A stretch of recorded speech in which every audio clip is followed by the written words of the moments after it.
Welcome back. In the previous video, we began to talk about limits of functions in two variables, and we began to think about what that might mean and looking, the concept of looking at multiple paths approaching a point in space, multiple paths all on the same plane. So let's kind of visualize this first, and then we'll discuss it formally. So suppose we have some function of two variables, and this function is defined at all points on some open disk, which is centered at this point, which we're looking at approaching. Okay, and so all of the points around it are defined, except maybe at that one point. It might be undefined at that one point. So this is the same idea as like a limit in two space where you approach from the left and right, and even though it's not defined there, we can find the limit there.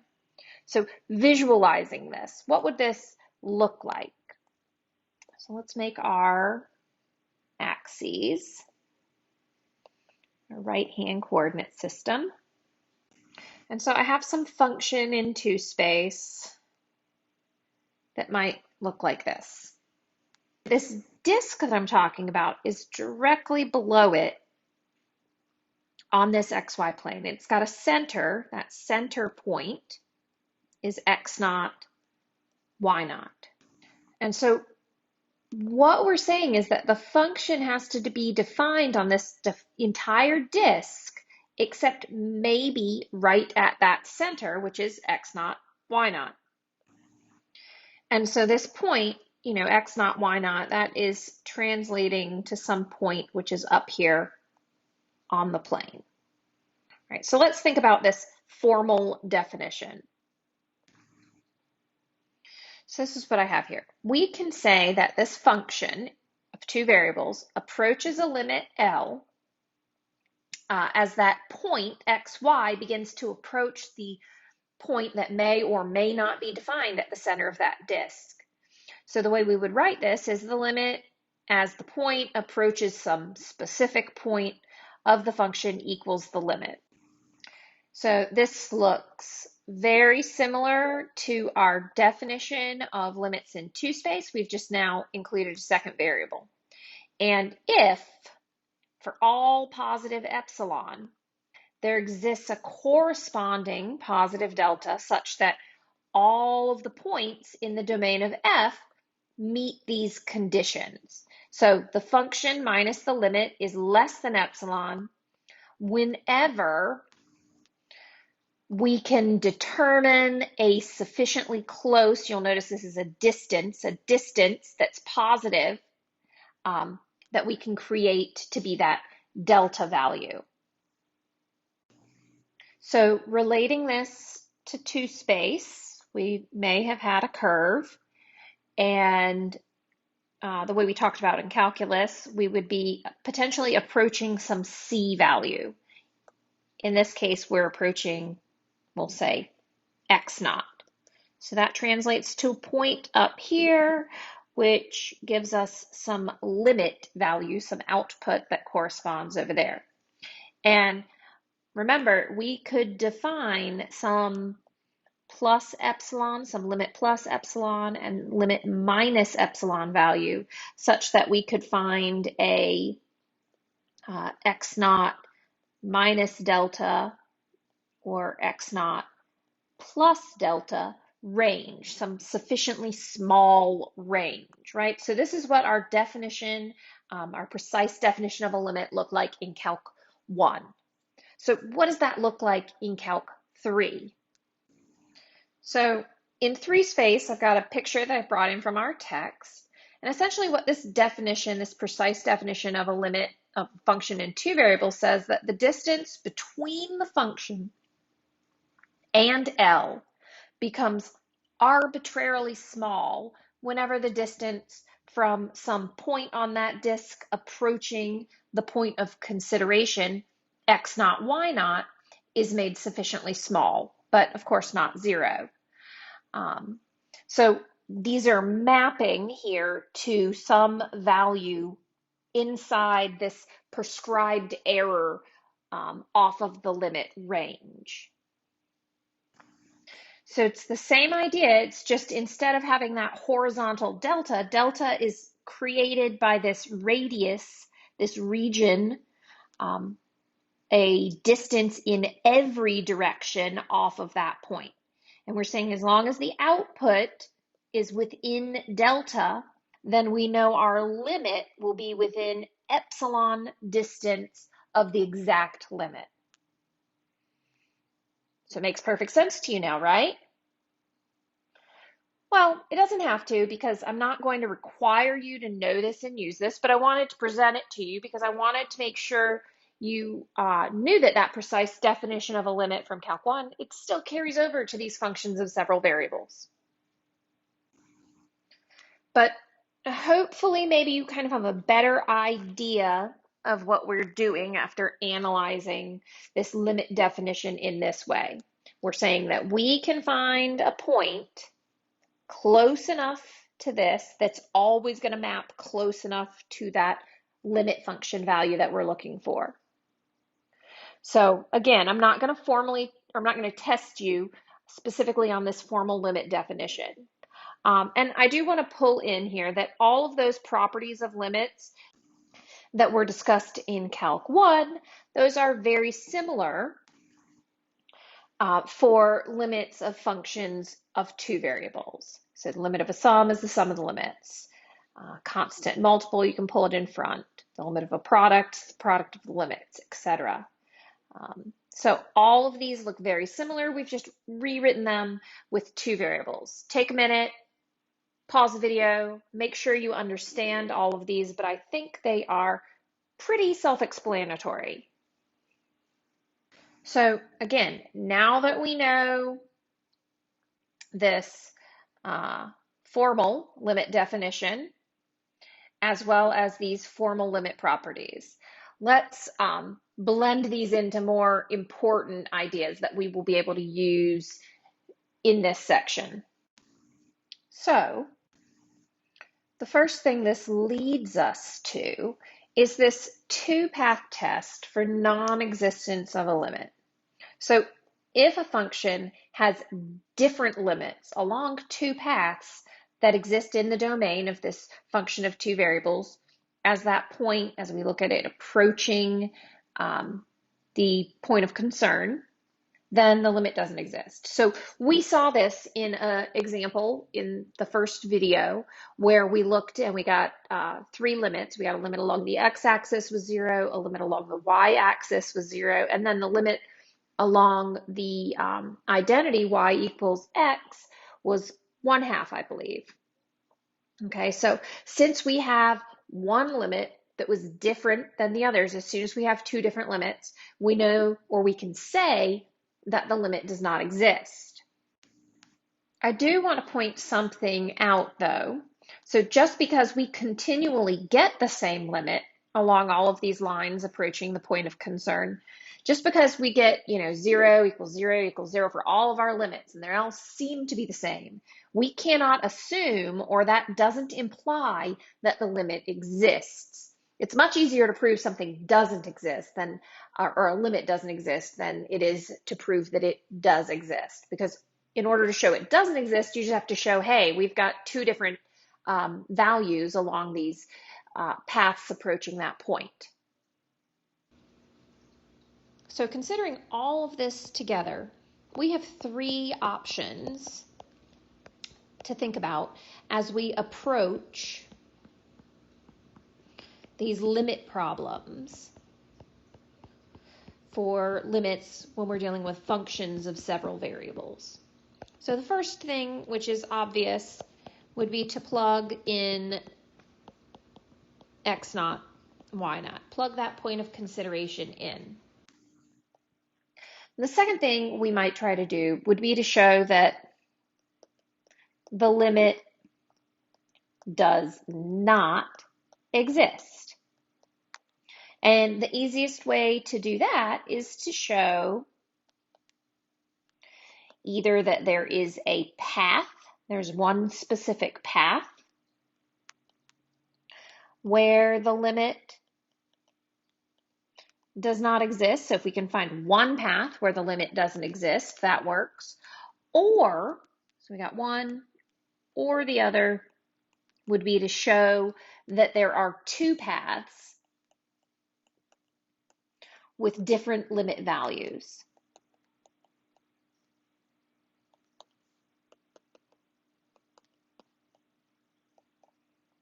And so we have a third thing, and we have one other trick. We have a discontinuity.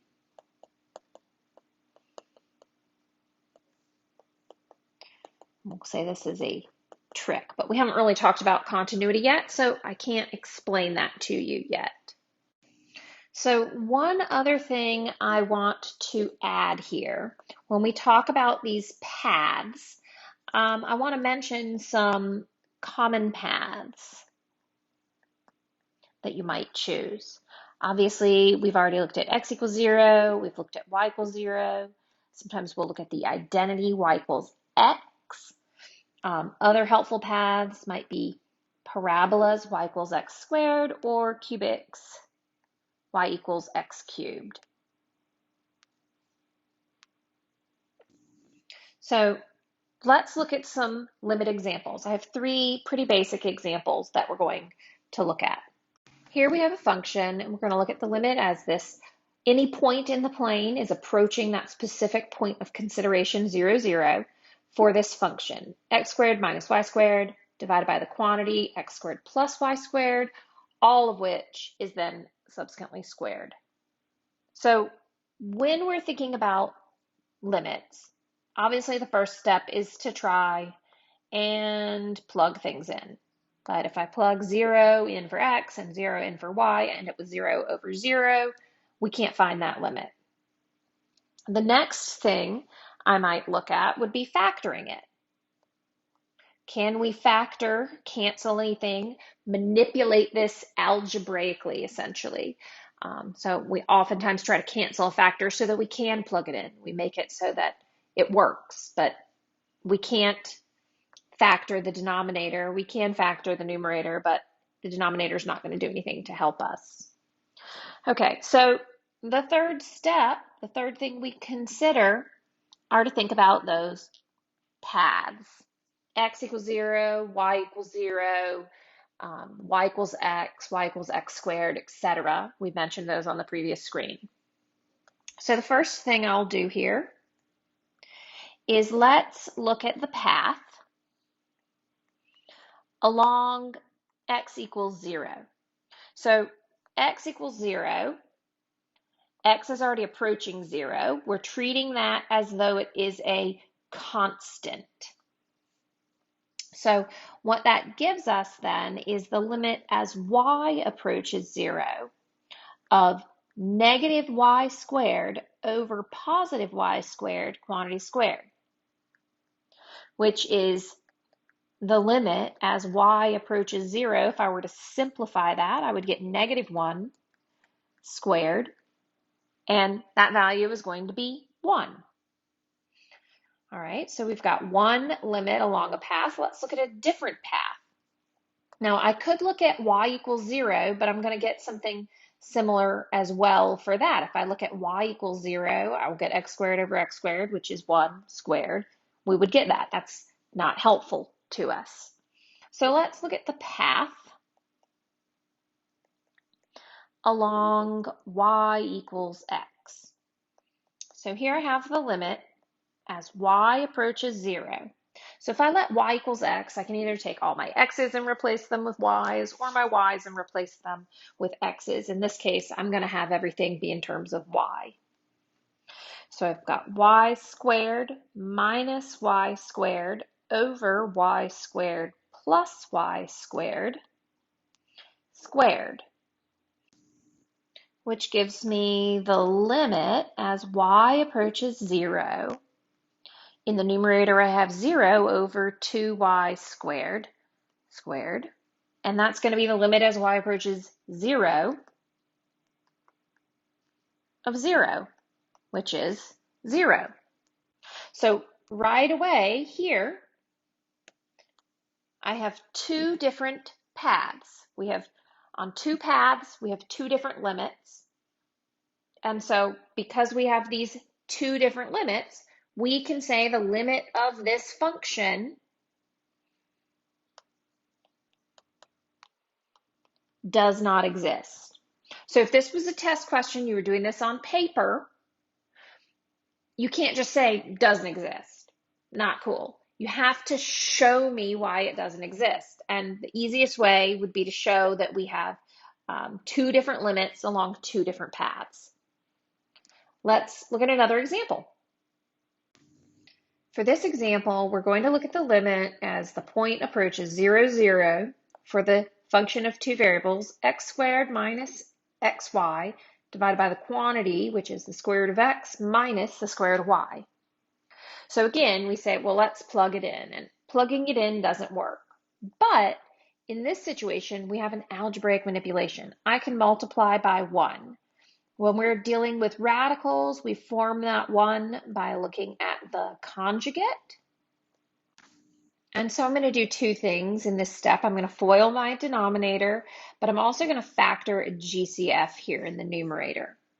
So this leaves me with the limit as this ordered pair approaches 0, 0 of x times x minus y times the square root of x plus the square root of y.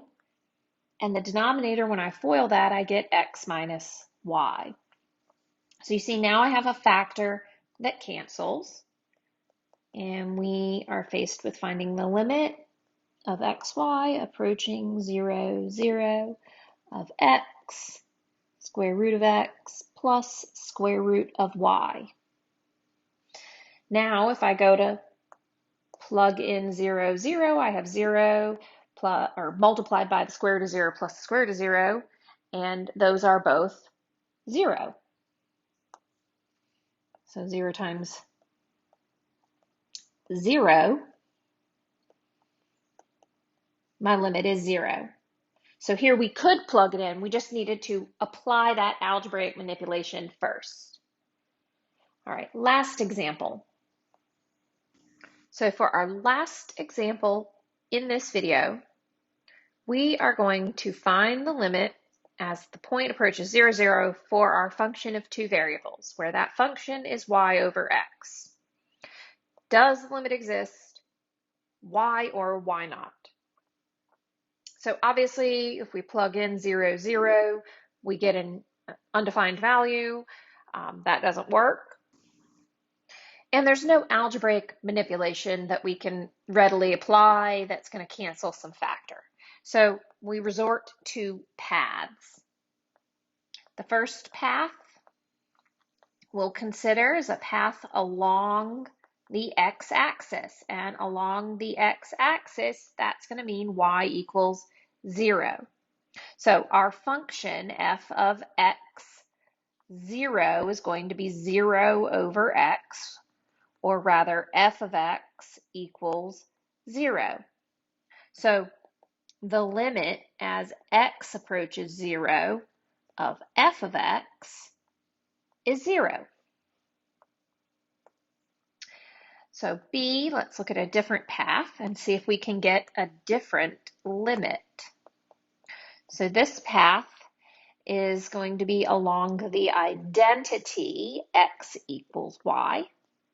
So that will change our function f of x, x would equal x over x, which is 1. So in this case, the limit as x approaches 0 of f of x is 1. We've shown we've got two limits, different values. Therefore, we can say it does not exist. All right, so you have to give me some sort of explanation on your paper. You can't just say does not exist. You can't click the box, limit doesn't exist, and move on the test. I need some work that lets me know you're considering what's going on here.